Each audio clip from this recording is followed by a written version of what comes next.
Everything they tried to take from me was always mine. You know what's funny about betrayal? It doesn't come with a soundtrack or dramatic lighting. It comes with your wife standing in the kitchen, coffee mug in hand, telling you that you'll never be good enough, while the morning sun streams through windows you've been meaning to fix for 3 years. I want a divorce, Nick. Vanessa Carlson, soon to be Vanessa something else, delivered those 4 words like she was ordering takeout.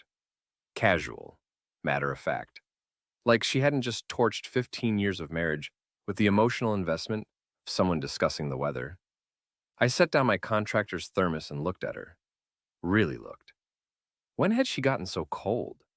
Her blonde hair was perfect, as always. Her makeup flawless at 7 in the morning. Everything about her screamed money and ambition. Money we didn't have, ambitions I apparently couldn't fulfill. Just like that? I asked. Just like that. She sipped her coffee. Damien's sending a car for the kids and me this afternoon. Damien Price. Of course. The tech millionaire who'd been sniffing around our suburban neighborhood like a shark in a kiddie pool. I'd seen his Tesla parked outside Rita's house, Vanessa's best friend, more times than I cared to count over the past few months.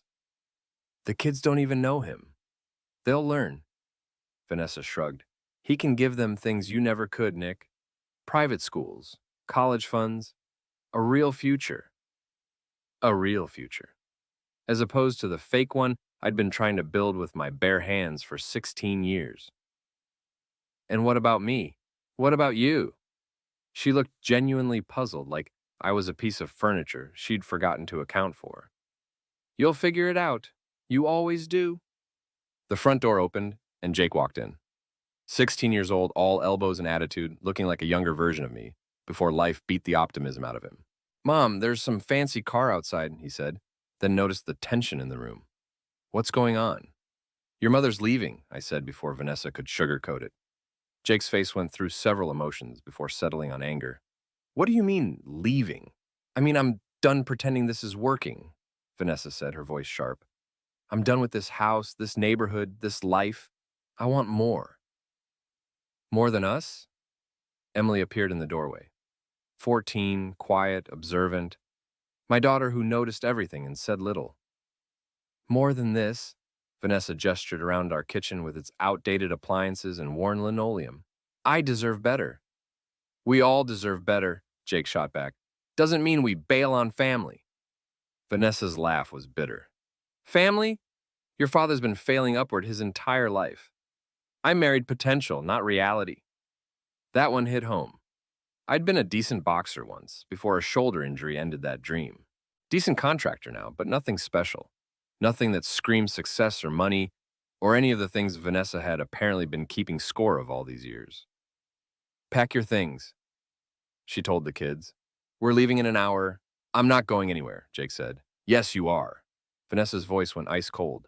I have custody papers being filed today. You're both minors. You don't get a choice. Emily started crying. Quiet tears, the kind that break your heart because they're trying not to be noticed. Hey, I said, pulling her close. It's going to be okay. No, it's not, Vanessa said. Nothing about this situation is okay. But it's necessary.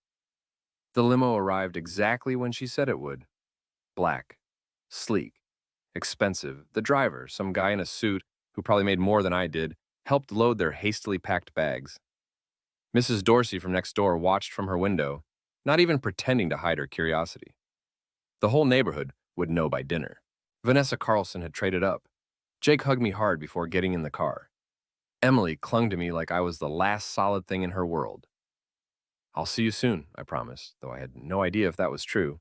Will you? Vanessa asked from the limo's open door.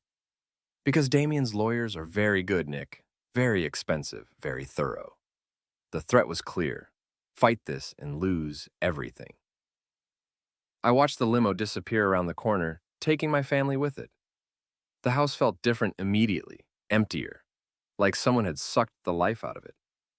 Mrs. Dorsey knocked on my door 20 minutes later with a casserole and barely concealed excitement. I heard about Vanessa, she said, pushing past me into the living room. Such a shame. Though I always thought she had expensive tastes for someone married to a She caught herself.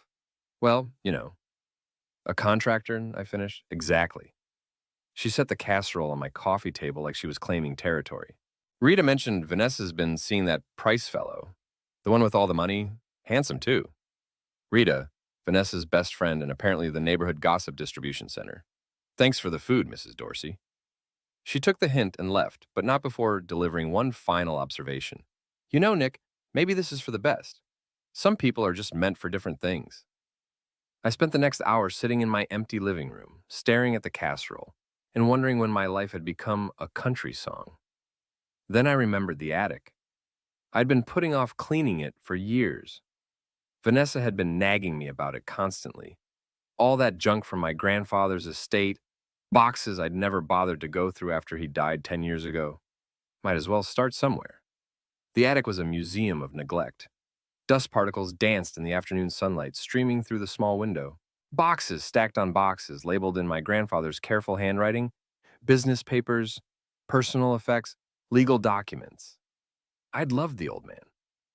Thomas Carlson had been a force of nature, built a small manufacturing company from nothing, employed half our town at one point.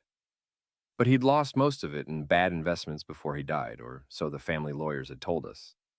I started with the box labeled personal effects. Old photographs, his watch, some jewelry that might be worth something. Then I moved to business papers. That's when I found it. A briefcase locked with my name written on a piece of tape in my grandfather's handwriting, for Nick Carlson only. I'd never seen it before. Never even knew it existed. The lock was old but sturdy. I had to go downstairs and get a screwdriver to pry it open. Inside, wrapped in oiled cloth, were documents that made my hands shake. A will, my grandfather's real will, dated 6 months before he died. And according to this will, Thomas Carlson hadn't lost his fortune at all. He'd hidden it. The manufacturing company hadn't been sold. It had been transferred into a trust. A trust worth approximately $100 million. A trust that, according to the legal documents in the briefcase, belonged entirely to me. Not to my father, who'd died 5 years ago. Not to my uncles or cousins who'd been fighting over grandfather's debts for a decade.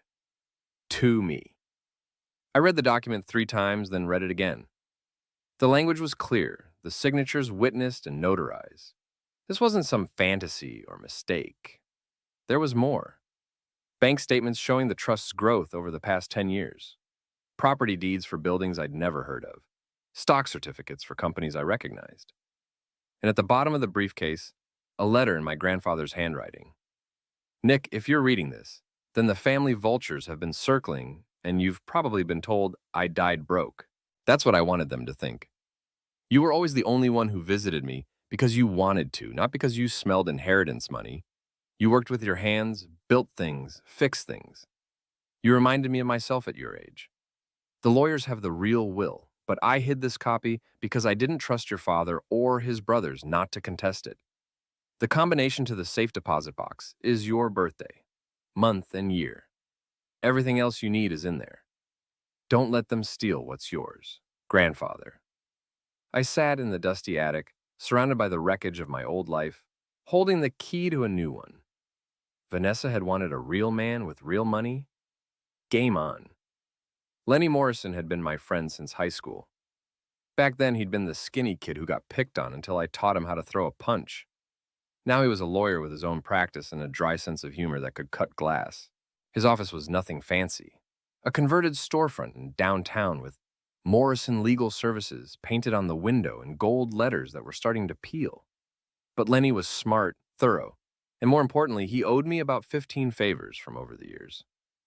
Jesus Christ, Nick, he said, looking up from the documents I'd spread across his desk. Where did you find these? Grandfather's attic, hidden in a briefcase with my name on it. Lenny picked up the will and examined it closely. This is legitimate.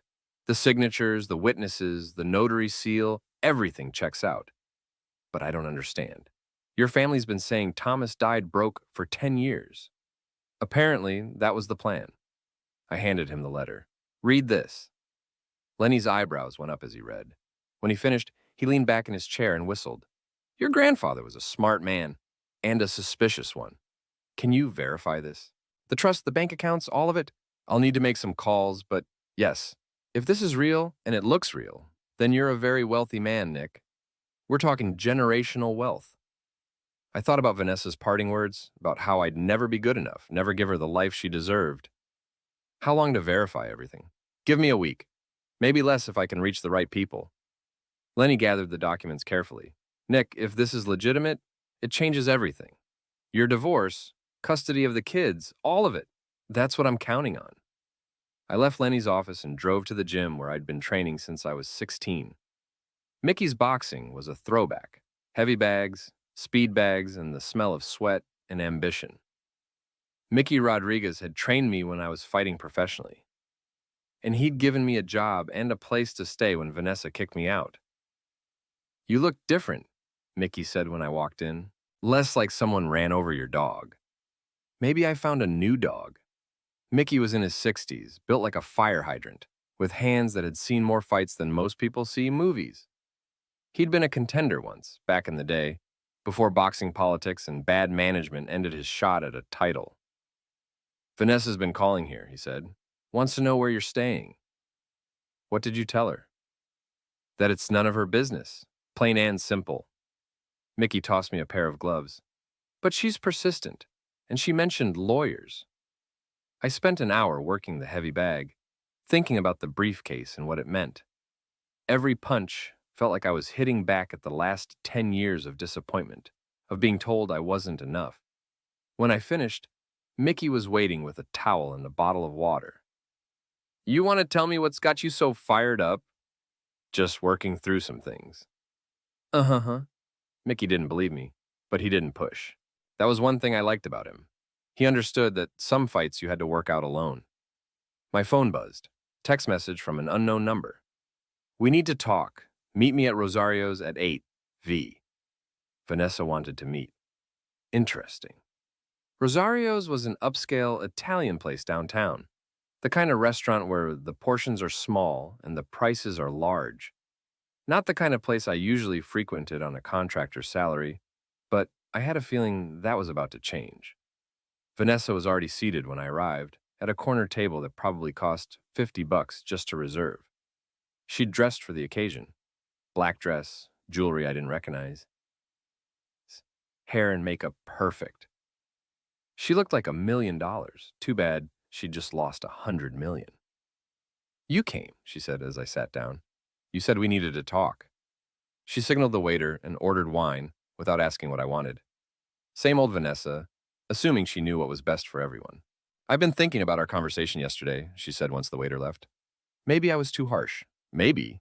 This doesn't have to be ugly, Nick. We can work something out.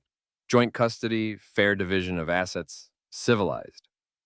I almost laughed. Assets. Our house had maybe $50,000 in equity, and my truck was worth about what I owed on it. The only other asset was my grandfather's inheritance, which she knew nothing about, yet. What's the catch? No catch. I just think we should be mature about this, for the kids' sake. The wine arrived. Vanessa took a sip and smiled. Damien thinks you're a good man. He'd like to meet you properly. I'll bet he would. He's not what you think, Nick. He's kind, generous. He cares about Jake and Emily. He's known them for what, a day? He's known about them for months. I've told him everything. Vanessa leaned forward. He wants to help. Private school, college funds, everything they need. And what does he want in return? Just a chance to be part of their lives. To be the father figure they deserve. The father figure they deserve. Not the father they have, but the one they deserve. The distinction was clear. Where is he tonight? Business dinner. Some investors from California. She waved it dismissively. The point is, he's successful, Nick. Really successful. He can give them opportunities you never could. Such as, Jake wants to study engineering. Do you know what MIT costs? Emily loves art. There are programs in Europe the best teachers money can buy. Vanessa's eyes lit up as she talked about spending Damien's money. They could have everything. And what do I get? You get to be their father, just not their provider. I finished my wine and signaled for the check. I need to think about it. Don't think too long, Vanessa said. Damien's lawyers are very good. If this gets ugly, you'll lose everything. I paid the check and stood up. We'll see. Outside the restaurant, I called Lenny. Any word on those documents? Funny you should call. I just got off the phone with Hartwell Stone and Associates. They've been managing your grandfather's trust for 10 years. And, and congratulations, Nick. You're worth approximately $120 million. I sat down on a bench outside the restaurant, feeling like someone had hit me with a baseball bat. 120? The trust has been growing. Good investments, compound interest. Your grandfather was smarter than anyone gave him credit for. Through the restaurant window, I could see Vanessa still sitting at our table, probably texting Damien about how the meeting went. How she'd handled her ex-husband, the failure, the man who'd never be good enough. Lenny, I need you to do something for me. Name it. I want to take control of the trust tomorrow. All of it. That's going to require some paperwork, but it's doable. Nick, are you sure you're ready for this? This kind of money changes everything. I watched Vanessa through the window, saw her laugh at something on her phone. Probably sharing the joke with Rita or one of her other friends about how easy it had been to manipulate me. I'm sure. What are you planning? Just evening the score. I hung up and walked to my truck. Tomorrow I'd be one of the richest men in the state.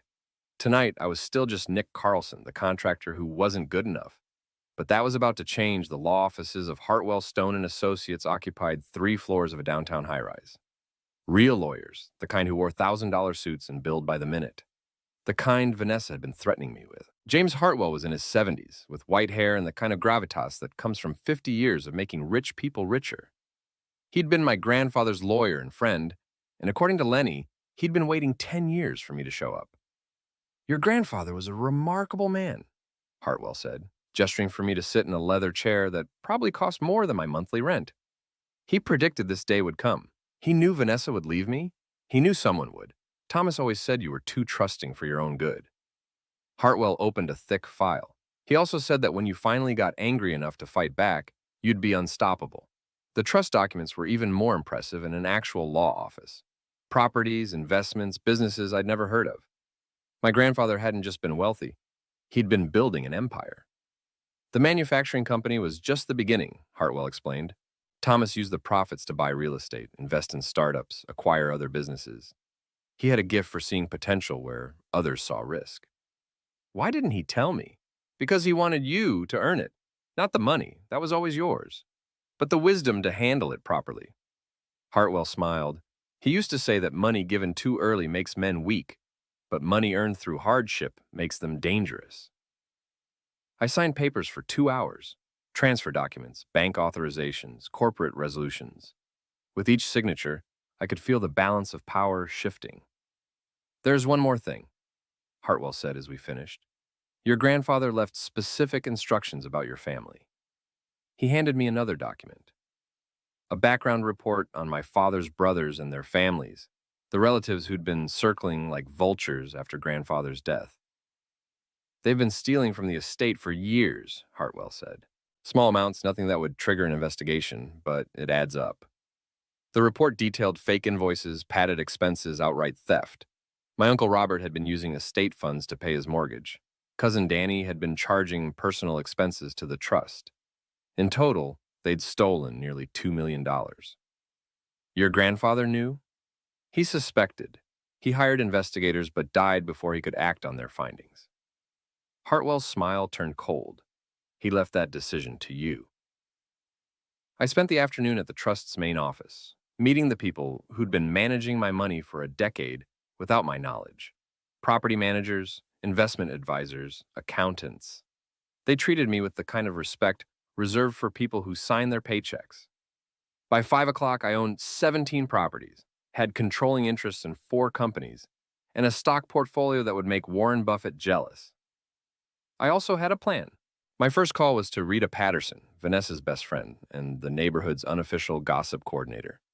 Rita had always been friendly to my face while probably talking trash behind my back. Nick, I heard about you and Vanessa. I'm so sorry. Thanks, Rita. Actually, I was wondering if I could ask you something. Of course. Vanessa mentioned that Damien's been around the neighborhood a lot. I just want to make sure he's good with kids, as a father myself. Rita's voice got excited. She loved having inside information. Oh, he's wonderful. So charming, so successful. Did you know he owns 3 companies? And that penthouse downtown, it's like something from a magazine. 3 companies? Technology firms, very cutting-edge stuff. Rita lowered her voice conspiratorially. Between you and me, I think Vanessa hit the jackpot. The man's worth millions. Good for her. I mean, no offense, Nick, but you have to admit, she deserves someone who can take care of her properly. There it was, the neighborhood consensus. Vanessa had traded up. You're probably right, Rita. Hey, you wouldn't happen to know which companies Damien owns, would you? I might be looking for work soon. Oh, I don't know the names. Something with computers. Very technical.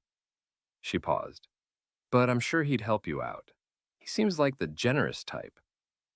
I thanked Rita and hung up, then called my new team of investigators. I need everything you can find on Damien Price. Business dealings, financial status, personal history, everything. How deep do you want us to go? All the way to the bottom. While I waited for the report on Damien, I decided to visit my kids. Vanessa had moved them into Price's penthouse, a glass tower downtown that screamed money and power. The doorman was polite but firm. I'm sorry, sir, Mr. Price left specific instructions. No visitors without prior approval. I'm their father. I understand, sir, but I have my orders. I could have made a scene, but that wasn't the play. Not yet. Instead, I went home and waited. The investigator's report on Damien arrived by email at midnight.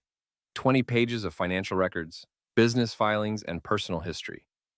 Damien Price wasn't worth millions. He was broke. His 3 companies were shells propped up by loans and investor money. He'd been playing a shell game for years, moving money between accounts to create the illusion of success. His penthouse was leased, his cars were financed, and according to the report, he was approximately 6 months away from bankruptcy. But the most interesting detail was on page 15. Damien Price had been married before. Twice. Both times to wealthy women. Both marriages had ended in expensive divorces that had left his ex-wives financially ruined. Vanessa wasn't his girlfriend. She was his mark. I printed the report and put it in a manila envelope. Tomorrow, I'd start evening the score. But first, I had a phone call to make. Hartwell? It's Nick Carlson. I've made a decision about my family. The ones who have been stealing from the estate. Yes, I want them prosecuted, all of them. That will cause quite a stir in your family. Good. It's time they learned what happens when you steal from a Carlson. I hung up and looked around my tiny apartment above Mickey's gym. Tomorrow, I'd be moving into something more appropriate for a man worth $120 million. Tonight, I was still the guy who wasn't good enough. But that was about to change. I bought the building across from Damien's penthouse tower. Not the apartment, the entire building. It took one phone call and a wire transfer that barely dented my new bank account. From the roof, I had a perfect view of the penthouse's floor-to-ceiling windows. With a good pair of binoculars, I could see everything. Vanessa was living like a queen. Designer clothes, expensive furniture, a lifestyle she'd dreamed about for years. Jake and Emily looked uncomfortable, like actors playing roles they didn't understand. My phone rang. Lenny, your family's not taking the theft charges well, he said. Your Uncle Robert called me screaming about family loyalty. What did you tell him? That loyalty works both ways. The DA's office is very interested in the case. $2 million is serious money. Good. What about the other thing? The custody filing already submitted. With your new financial status, no judge in the world will give Vanessa primary custody. I watched through the binoculars as Vanessa poured herself a glass of wine in Damien's kitchen. She looked happy, content, like she'd finally gotten everything she deserved.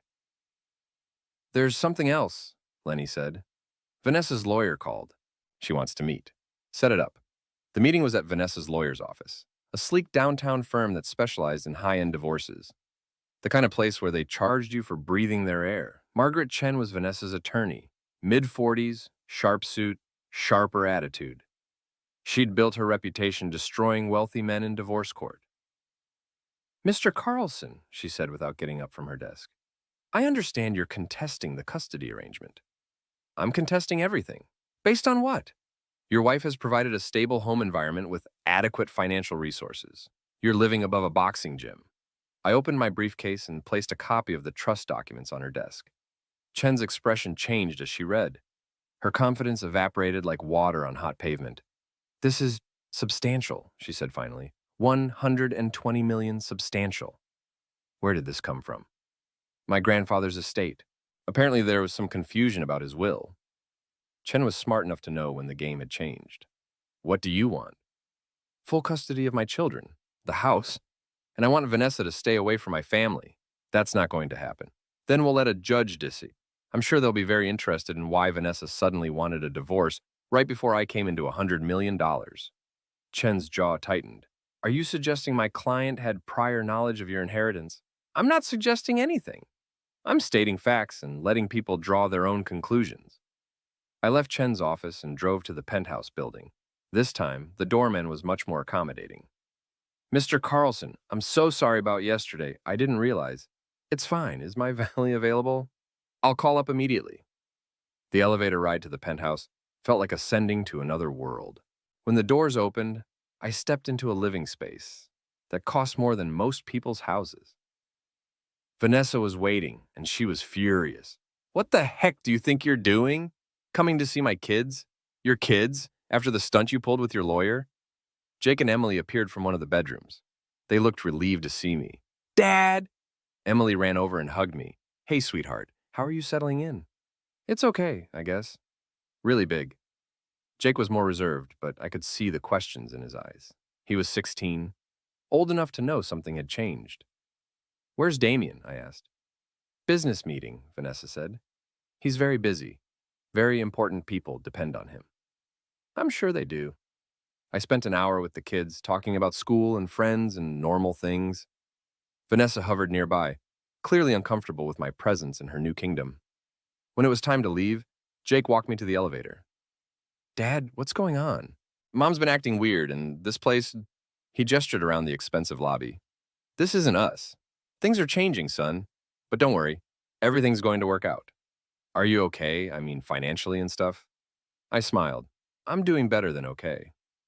That evening, I moved into my new apartment.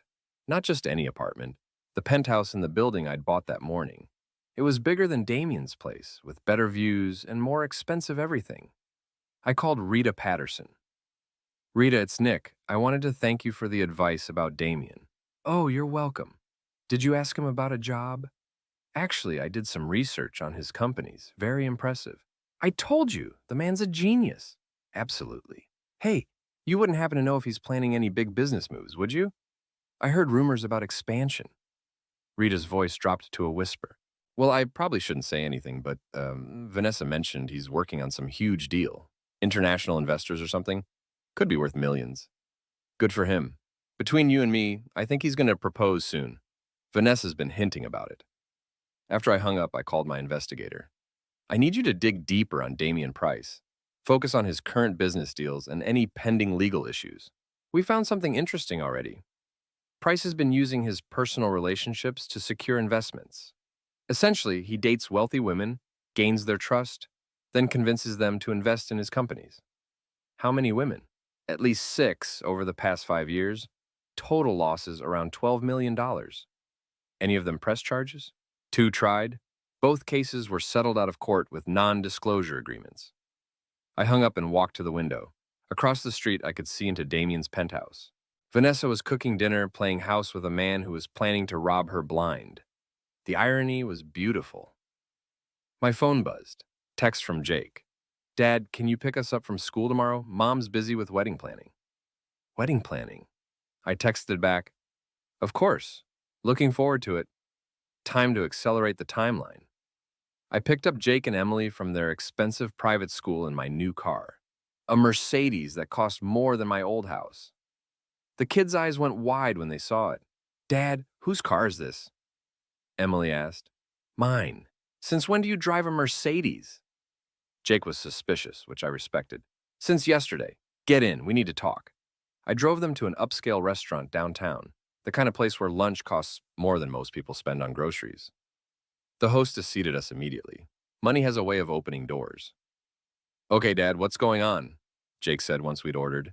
First the car, now this place. Did you rob a bank? Something like that. I pulled out copies of the trust documents. Kids, there's something I need to tell you about your great-grandfather. I explained everything. The hidden will, the stolen inheritance, the fact that our family had been living a lie for 10 years. Jake and Emily listened with growing amazement. So we're rich? Emily asked. Very rich. And Mom doesn't know?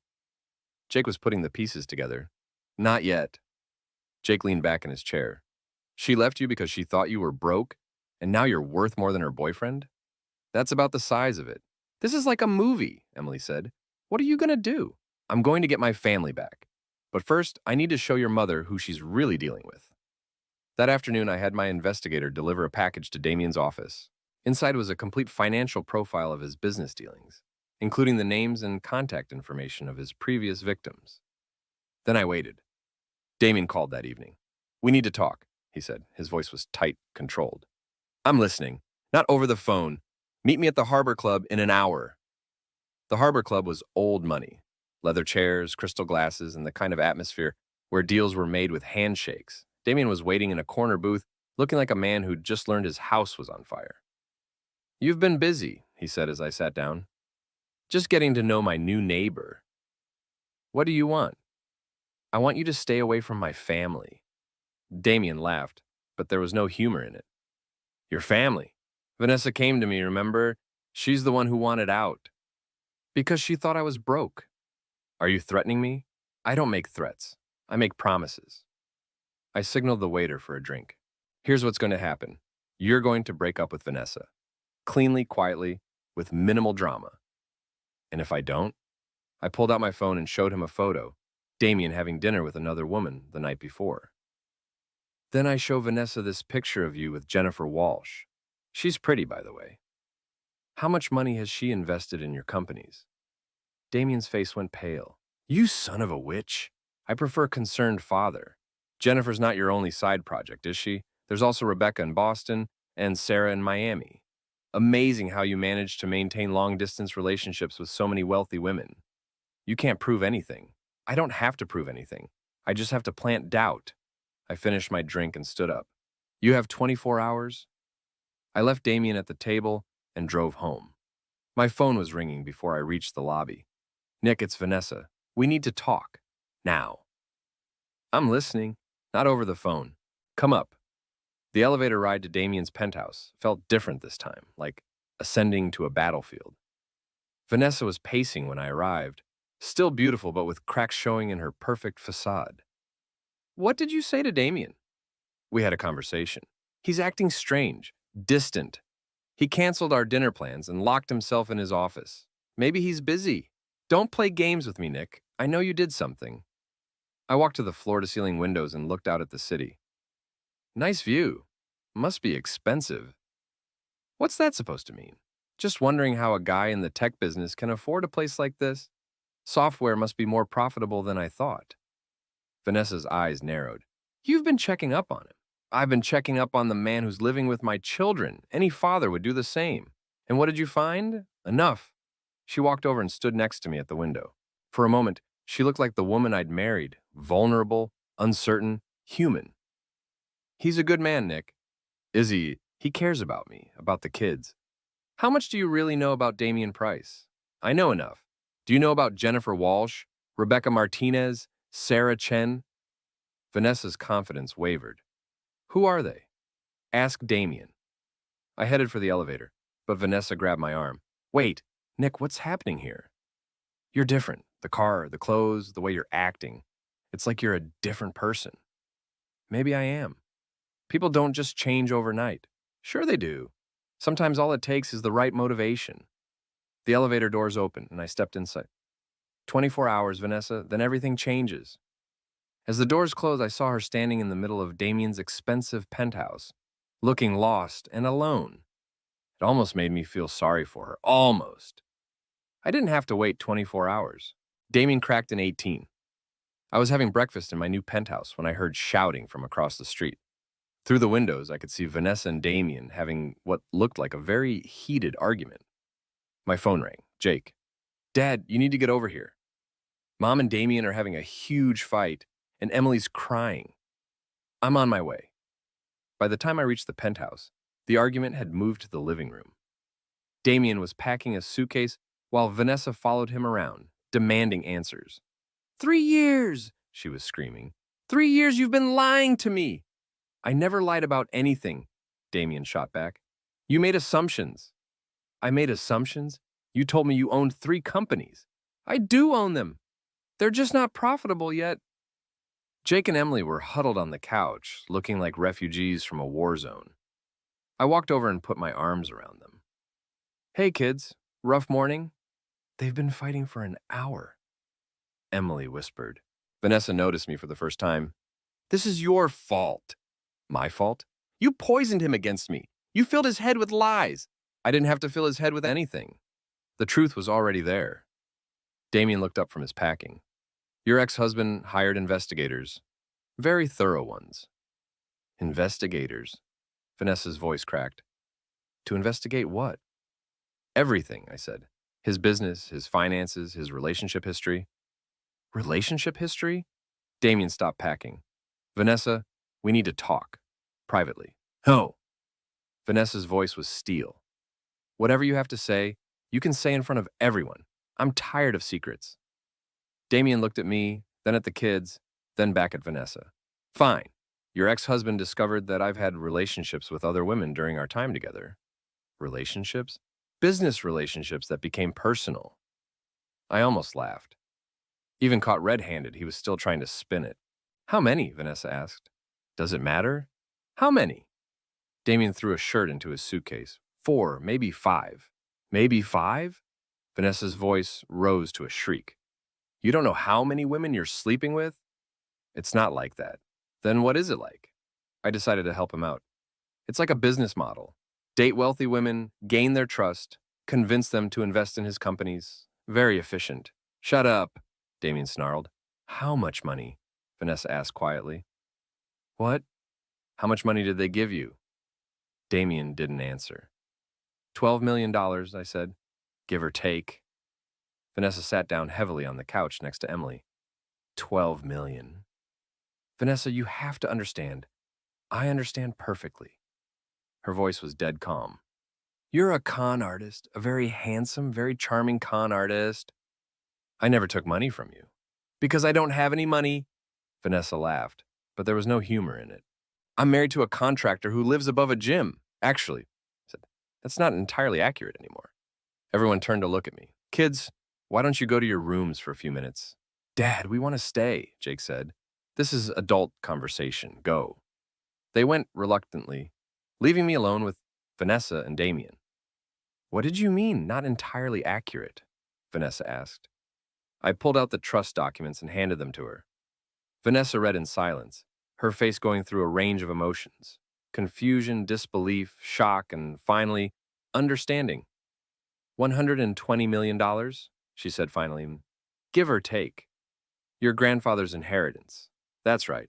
The grandfather who died broke. Apparently, that was a misunderstanding. Vanessa looked up at me, and for the first time in years, I saw real emotion in her eyes. Not calculation or manipulation or social climbing ambition, just raw, honest shock. When did you find out? The day you left me. The day I... She stopped. You've known for a week? About that.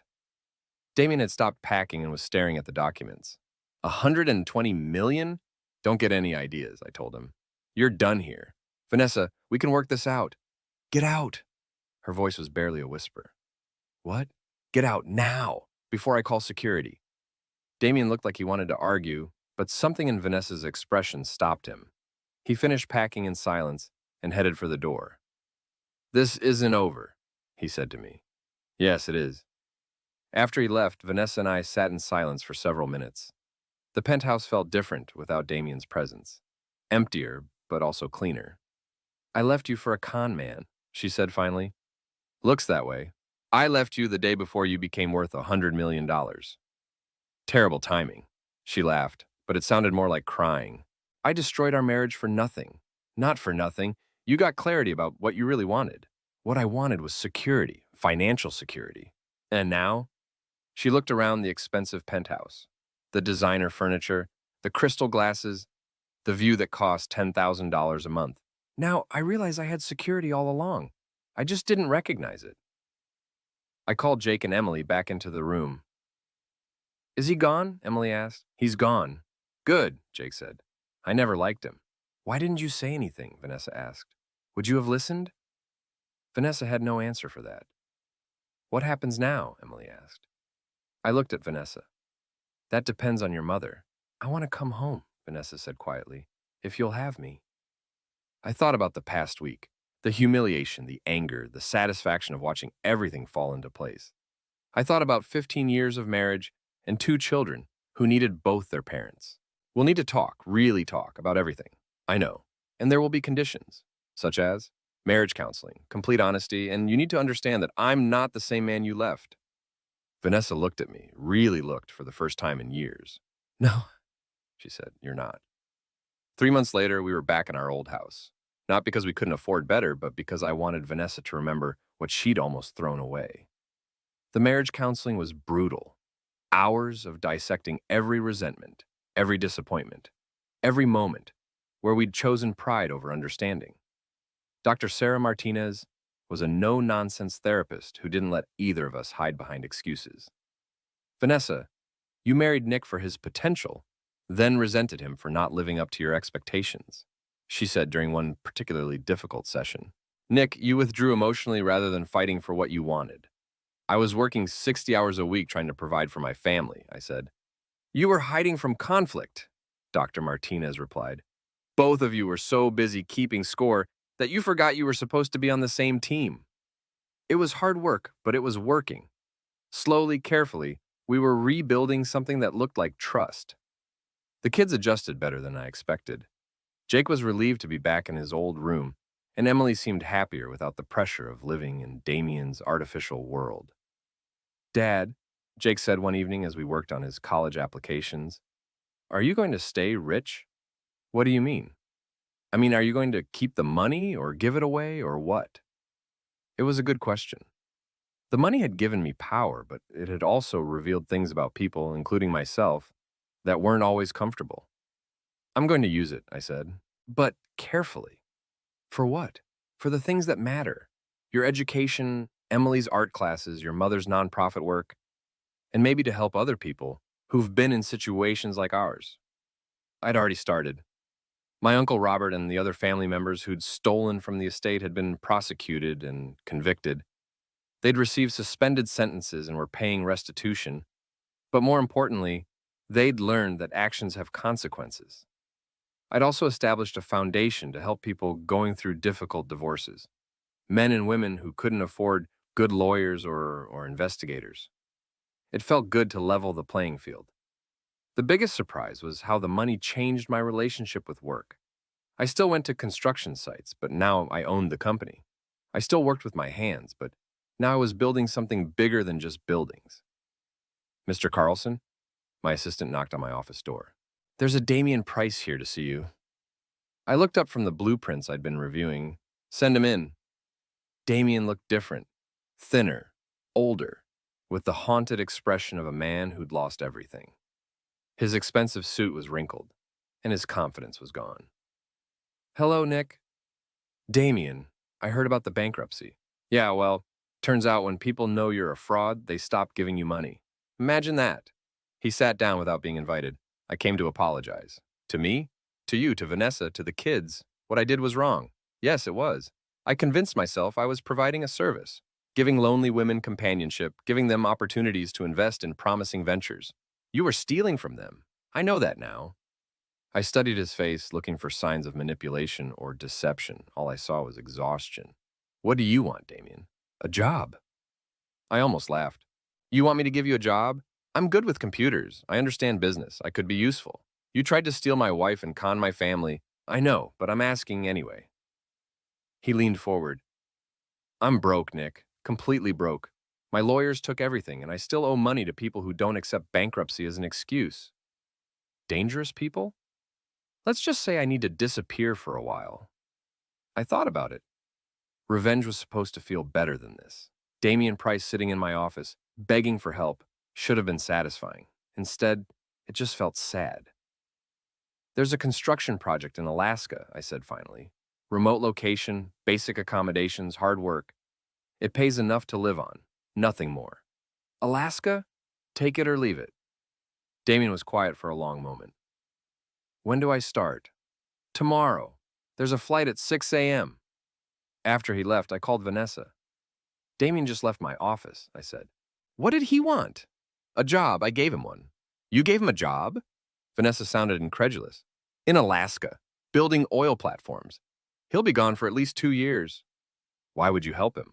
Because revenge is supposed to have an endpoint. And because Jake and Emily don't need to grow up thinking their father is the kind of man who kicks people when they're down. That evening, we had dinner as a family for the first time in months. Real dinner around our old kitchen table with conversation and laughter and the comfortable chaos of people who belong together. Dad, Emily said as we cleared the dishes, Jenny Morrison's dad lost his job last week. Her mom's really worried about money. What kind of work does he do? Construction, I think. Tell Jenny to have her dad call me tomorrow. Really? Really? After the kids went to bed, Vanessa and I sat on our back porch drinking coffee and watching the stars. The same porch where she'd told me I'd never be good enough, where our marriage had effectively ended. Do you ever think about what would have happened if you'd found the briefcase earlier? She asked. Sometimes. Would we have stayed together? I don't know, maybe, or maybe we needed to break apart to figure out how to be together. I'm sorry, Nick, for all of it, for not seeing who you really were. I'm sorry, too, for not fighting harder, for letting you think I didn't care about your dreams. We were both pretty stupid. Yeah, but we're smarter now. She reached over and took my hand. Are we going to make it? I looked at our house, still modest, still in need of repairs, but full of the people I loved most in the world. Yeah, I said, we're going to make it. 6 months later, Jake got accepted to MIT with a full scholarship he'd earned through his own hard work. Emily's artwork was selected for a statewide competition. Vanessa's nonprofit had helped 50 families navigate difficult divorces. And me? I was still Nick Carlson, the contractor who worked with his hands and built things that lasted. The only difference was that now I had the resources to build bigger things, help more people, and make sure my family never had to worry about security again. The briefcase in the attic had given me more than money.